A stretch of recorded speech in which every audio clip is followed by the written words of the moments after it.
नमस्कार, the India top देख रहे हैं। मैं हूं आपके साथ बिरजू सिंह।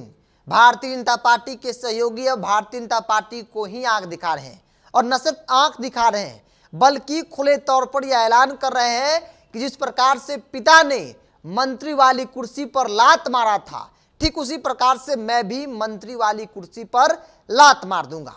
दरअसल मैं बात कर रहा हूं चिराग पासवान की। केंद्र में मंत्री हैं, भाजपा के सहयोगी हैं, नरेंद्र मोदी के हनुमान कहे जाते हैं, और वो लगातार भारतीय जनता पार्टी के कई मुद्दों पर विरोध भी करते नजर आ रहे हैं। अब तक वो विरोध कर रहे थे, विरोध का मतलब दिख रहा था, लेकिन इस बार चिराग पासवान ने बड़ा ऐलान कर दिया और कहा कि अगर मेरी बातों को नहीं सुनी गई, मेरे समाज के साथ अन्याय किया गया, खास तौर पर एससी एसटी समाज की हक को नहीं दिया गया, तो फिर पिता ने जिस प्रकार से मंत्री वाली कुर्सी पर लात मारे थे, ठीक उसी प्रकार से मैं भी नहीं सोचूंगा और मंत्री वाली कुर्सी पर लात मार दूंगा।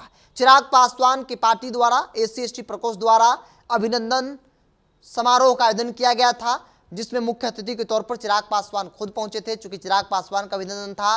और उस दौरान उन्होंने अपने तमाम समर्थकों के सामने, एससी एसटी प्रकोष्ठ के तमाम लोगों के सामने, नेता और कार्यकर्ताओं के सामने बड़ा ऐलान कर दिया। और क्या कुछ कह रहे हैं चिराग, पहले उनके बयानों को आप सुनिए। मेरे पिता ने भी एक मिनट नहीं सोचा था मंत्री पद को लात मारने से पहले, अगर मुझे भी लगेगा तो किसी लायक नहीं होगा।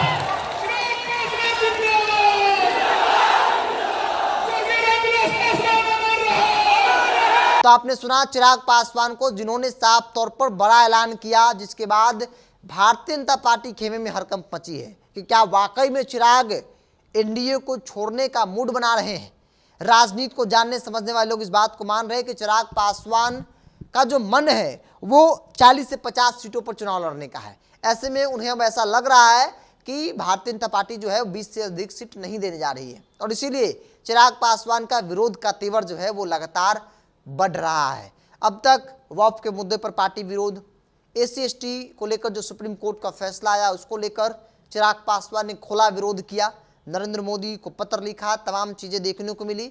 और अब सीधे तौर पर ऐलान कर रहे हैं कि पिता ने इस प्रकार से एक समय में मंत्री पद से इस्तीफा दिया था बिना सोचे समझे, जब गोधरा कांड हुआ था। ठीक उसी प्रकार से अगर हमारे लोगों के साथ, समाज के लोगों के साथ अन्याय होगा, उनकी बातों को नहीं माना जाएगा, उनका हक अधिकार नहीं मिलेगा, तो फिर मैं भी नहीं सोचूंगा मंत्री वाली कुर्सी पर लात मारने से। आपकी क्या राय है? आप अपनी राय को कमेंट्स बॉक्स में रखिए। अगर आप मेरे चैनल को यूट्यूब पर देख रहे हैं तो सब्सक्राइब कर लीजिए, फेसबुक पर देख रहे हैं तो पेज को लाइक और फॉलो कर लीजिए।